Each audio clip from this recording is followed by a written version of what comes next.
आप देख रहे हैं नॉलेज रेन भक्ति, जहां बरसती है ज्ञान, भक्ति और प्रेरणा की वर्षा। सभी भक्तों को मेरा जय श्री कृष्ण। एक बार देवर्षि नारद के मन में आया कि भगवान के पास बहुत महल आदि हैं, एकाध हमको भी दे दे तो यही आराम से टिक जाएं, नहीं तो इधर उधर घूमते रहना पड़ता है। भगवान के द्वारिका में बहुत महल थे। नारद जी ने भगवान से कहा, भगवान आपके बहुत महल हैं, एक हमको दो तो हम भी आराम से रहें। आपके यहाँ खाने पीने का इंतजाम अच्छा है ही।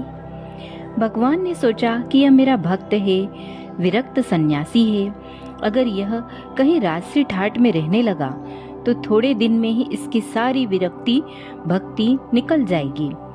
हम अगर सीधा ना करेंगे तो यह बुरा मान जाएगा, लड़ाई झगड़ा करेगा कि इतने महल हैं और एक महल नहीं दे रहे हैं। भगवान ने चतुराई से काम लिया। नारद से कहा, जाकर देख लें, जिस मकान में जगह खाली मिले वही तुम्हारे नाम कर देंगे। नारद जी वहां से चले। भगवान की तो 16,108 रानियां और प्रत्येक के 11-11 बच्चे भी थे। यह द्वापर युग की बात है। सब जगह नारद जी घूम आए, लेकिन कहीं एक कमरा भी खाली नहीं मिला, सब भरे हुए थे। आकर भगवान से कहा, वहां कोई जगह खाली नहीं मिली। भगवान ने कहा, फिर क्या करूं, होता तो तुमको दे देता। नारद जी के मन में आया कि यह तो भगवान ने मेरे साथ धोखाधड़ी की है, नहीं तो कुछ न कुछ करके किसी को इधर उधर करके खिसका कर एक कमरा तो दे ही सकते थे। इन्होंने मेरे साथ धोखा किया है, तो अब मैं भी इन्हें मजा चखा कर छोड़ूंगा। नारद जी रुक्मणी जी के पास पहुंचे। रुक्मणी जी ने नारद जी की आव भगत की, बड़े प्रेम से रखा। उन दिनों भगवान सत्यभामा जी के यहाँ रहते थे। एकाध दिन बीता तो नारद जी ने उनको दान की कथा सुनाई। सुनाने वाले स्वयं नारद जी दान का महत्व सुनाने लगे कि जिस चीज का दान करोगे वही चीज आगे तुमको मिलती है। जब नारद जी ने देखा कि यह बात रुक्मणी जी को जम गई है, तो उनसे पूछा, आपको सबसे ज्यादा प्यार किससे है? रुक्मणी जी ने कहा, यह भी कोई पूछने की बात है, भगवान हरि से ही मेरा प्यार है। कहने लगे, फिर आपकी यही इच्छा होगी कि अगले जन्म में आपको वही मिले। रुक्मणी जी बोली, इच्छा तो यही है। नारद जी ने कहा, इच्छा है तो फिर दान कर दो, नहीं तो नहीं मिलेंगे। आपकी सौते भी बहुत है और उनमें से किसी ने पहले दान कर दिया तो उन्हें मिल जाएंगे, इसलिए दूसरे करें, इसके पहले आप ही कर दें। रुक्मणी जी को बात जच गई कि जन्म जन्म में भगवान मिले तो दान कर देना चाहिए। रुक्मणी जी से नारद जी ने संकल्प करा लिया। अब क्या था, नारद जी का काम बन गया। वहां से सीधे सत्यभामा जी के महल में पहुंच गए और भगवान से कहा कि उठाओ कमंडलू और चलो मेरे साथ। भगवान ने कहा, कहाँ चलना है, बात क्या हुई? नारद जी ने कहा, बात कुछ नहीं, आपको मैंने दान में ले लिया है। आपने एक कोठरी भी नहीं दी, तो मैं अब आपको भी बाबा बनाकर पेड़ के नीचे सुलाऊंगा। सारी बात कह सुनाई। भगवान ने कहा, रुक्मणी ने दान कर दिया है तो ठीक है, वह पटरानी है, उससे मिल तो आए। भगवान ने अपने सारे गहने गांठे, रेशम के कपड़े सब खोलकर सत्यभामा जी को दे दिए और वल्कल वस्त्र पहनकर, भस्मी लगाकर और कमंडलू लेकर वहां से चल दिए। उन्हें देखते ही रुक्मणी के होश उड़ गए। पूछा, क्या क्या हुआ? भगवान ने कहा, पता नहीं। नारद कहता है कि आपने मेरे को दान में दे दिया। रुक्मणी ने कहा, लेकिन वे कपड़े गहने कहाँ गए? उत्तम केसर को छोड़कर यह भस्मी क्यों लगा ली? भगवान ने कहा, जब दान दे दिया तो अब मैं उसका हो गया, इसलिए अब वे ठाट बाट नहीं चलेंगे, अब तो अपने भी बाबा जी होकर जा रहे हैं। रुक्मणी ने कहा, मैंने इसलिए थोड़ी ही दिया था कि ये ले जाएं। भगवान ने कहा, और काहे के लिए दिया जाता है? इसलिए दिया जाता है कि जिसको दो वह ले जाए। अब रुक्मणी जी को होश आया कि यह तो गड़बड़ मामला हो गया। रुक्मणी जी ने कहा, नारद जी, यह आपने मेरे को पहले नहीं कहा। अगले जन्म में तो मिलेंगे सो मिलेंगे, अब तो हाथ से जा रहे हैं। नारद जी ने कहा, अब तो जो हो गया सो हो गया, अब मैं ले जाऊंगा। रुक्मणी जी बहुत रोने लगी। तब तक हल्ला गुल्ला मचा तो और सब रानियां भी वहां इकट्ठा हो गई। सत्यभामा, जामवती सब समझदार थीं। उन्होंने कहा, भगवान एक रुक्मणी के पति थोड़ी ही हैं, इसलिए रुक्मणी को सर्वथा दान करने का अधिकार नहीं हो सकता। हम लोगों का भी अधिकार है। नारद जी ने सोचा, यह तो घपला हो गया। कहने लगे, क्या भगवान के टुकड़े कराओगे? तब तो 16,108 हिस्से होंगे।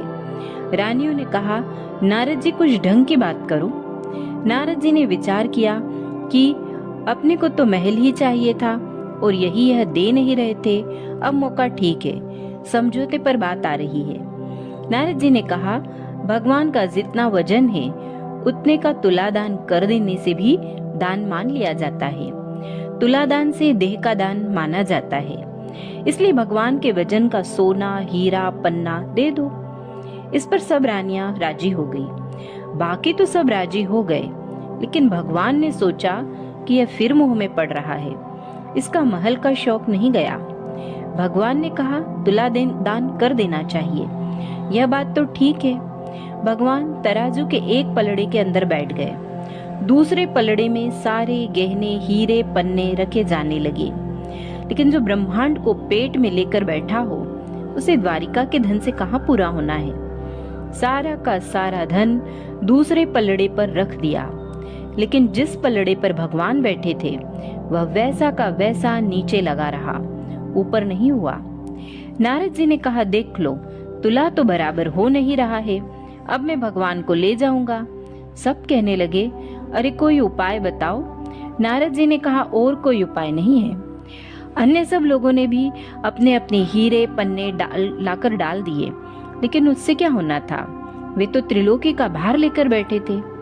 नारद जी ने सोचा, अपने को अच्छा चेला मिल गया, बढ़िया काम हो गया। उधर औरतें सब चीख रही थीं। नारद जी प्रसन्नता के मारे इधर उधर टहलने लगे। भगवान ने धीरे से रुक्मणी को बुलाया। रुक्मणी ने कहा, कुछ तो ढंग निकालिए, आप इतना भार लेकर बैठ गए, हम लोगों का क्या हाल होगा। भगवान ने कहा, ये सब हीरे पन्ने निकाल लो, नहीं तो बाबा जी मान नहीं रहे हैं। यह सब निकालकर तुलसी का एक पत्ता और सोने का एक छोटा सा टुकड़ा रख दो, तो तुम लोगों का काम हो जाएगा। रुक्मणी जी ने सबसे कहा कि यह नहीं हो रहा है तो सब सामान हटाओ। सारा सामान हटा दिया गया और एक छोटे से सोने के पत्ते पर तुलसी का पत्ता रखा गया, तो भगवान के वजन के बराबर हो गया। सबने नारद जी से कहा, ले जाओ तुलादान। नारद जी ने खूब हिला डुला कर देखा कि कहीं कोई डंडी तो नहीं मार रहा है। नारद जी ने कहा, इन्होंने फिर धोखा दिया, फिर जहाँ के तहाँ यह लेकर क्या करूँगा।